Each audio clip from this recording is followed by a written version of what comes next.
We're here with the new Sony A1 II, and we're shooting the Jets game. We're trying out the autofocus to see if it's better.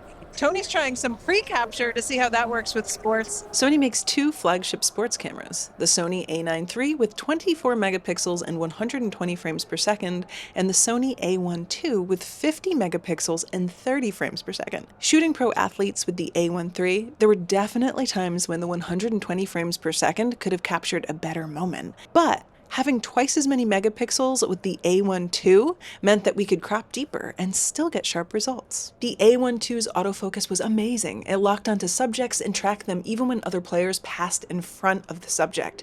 Pro sports photographers have been producing amazing results without this tech, but the sophisticated AI autofocus meant we were able to concentrate on predicting the movements of the game instead of the technical aspects of the camera. Now, back to the studio for Tony's previously recorded review covering all of the non-sports aspects of the A1 II. Chelsea and I spent 11 days in the Arctic Circle in Senja, Norway, chasing the northern lights, videoing wildlife to test the Sony A1 Mark II, and the results are pretty amazing. I'm gonna compare it against the predecessor, the original A1 here. If you already have one, I'll tell you whether you should upgrade. And if you don't yet have one, well, you might be better off saving a few bucks and getting the original because they're going to continue to make it. You can also pick up the original used for like really good prices now. Our sponsor, KEH, has the world's largest selection of used cameras, lenses, tripods, lights, everything you can imagine. Use this link here to check out their selection. That lets them know that you heard about it through us. What was, just a few years ago, the world's greatest camera, you might end up picking it up for a pretty good deal. It's a little bit risky to buy things from Facebook Marketplace or eBay, but KEH removes all that risk by giving you a 180-day warranty and a 21-day return period. So if you don't like the gear, you can return it. But I bet you will, because I buy as much gear from KEH as I possibly can. We have a budget for gear, but I don't want to waste it. So if I can get something used with a warranty, I'm gonna do that, and I always start shopping at KEH. Thanks for sponsoring us. Here's a quick rundown on the specs, which have not changed much. It's still 30 frames per second. It's still 50 megapixels. In fact, the sensor seems to be the same. It still does 8K 30, which is a little disappointing when cameras like the Z8, the Z9, and the R5 will all do 8K 60p video. But there are some big improvements, like I finally have a flippy screen, which I know not everybody is a fan of the flippy screen, but the fact of the matter is so many of us are hybrid shooters now, shooting stills and video. And in the past, I would travel with a Sony A1 and a Sony A7S III and use the S3 when I needed the flip screen or the A1 when I was shooting stills. Now that the A1 Mark II has a flippy screen, I can just get two of these and use it for everything. Compared to the original A1, the A1 Mark II has a bigger, chunkier grip. And you really do feel that. It's the same body as the A9 Mark III. It's not a game changer, but it feels better in the hand. One of the big improvements is subject detection, which basically allows the camera to determine where to autofocus. I found it to be pretty amazing. First, they added the ability to automatically detect the subject, so you no longer have to go into the camera and switch between humans, birds, and cars. Now you can set it to auto, and the camera will figure out what it's looking at. That is such a lifesaver because I can't tell you how many pictures I missed on my original A1 because I'd been shooting wildlife and then I went to a portrait shoot and the client is waiting and you can't figure out why the camera is not autofocusing, or worse yet, going the other direction when your once in a lifetime moment happens with an animal and you've got to take it out of human AF. Now with the A1 Mark II, I can leave it in auto all the time and it seems to do really well. It's using the new Sony AI autofocus system that we saw on the Sony A7 R5, and that allows it to see more than just the face and the eye, but to actually track the full form of a subject. And that means that if something looks away from you, it still sees that subject and will continue tracking it, and then when they turn back, it's ready to lock onto the eye. And I find this works really, really well. Sony told me the human AF is about 30% better and the animal AF is about 50% better. I can't measure that, but that is my experience. Overall, it's better. But at the same time, if you're considering the original A1, like autofocus subject detection was one of its strengths, and it's still going to be strong. But sometimes it would miss a shot or two. With the new camera, you're going to be more likely to get more shots in focus. We went to the northernmost zoo in the world, the Polar Park in Norway, And I was really astounded at how well the autofocus in video worked. You see, the original A1 here, it can't do subject detection in video. And that's a big part of why I've been doing all my wildlife video with Z8 or Z9, or now the Canon R5 II does that really well. But in our last roundup, the A1 was behind. And now the video autofocus for animals is the best I've ever seen. It's absolutely uncanny, capturing the entire body of the subject and then locking onto the eye whenever it happens to turn towards you. Congrats, Sony. You turned one of the weaknesses of the A1 into a real strength in the A1 Mark II. Another weakness of the A1 was pre-capture. It didn't have it. A1 Mark II has it. It can go all the way up to a full second. And that means when you press the shutter, the camera goes back in time, saving pictures that it could have taken 1 second ago. Thus, if you have your subject in focus, you will never miss a shot. And that's important because the human reaction time is about 1/4 of a second.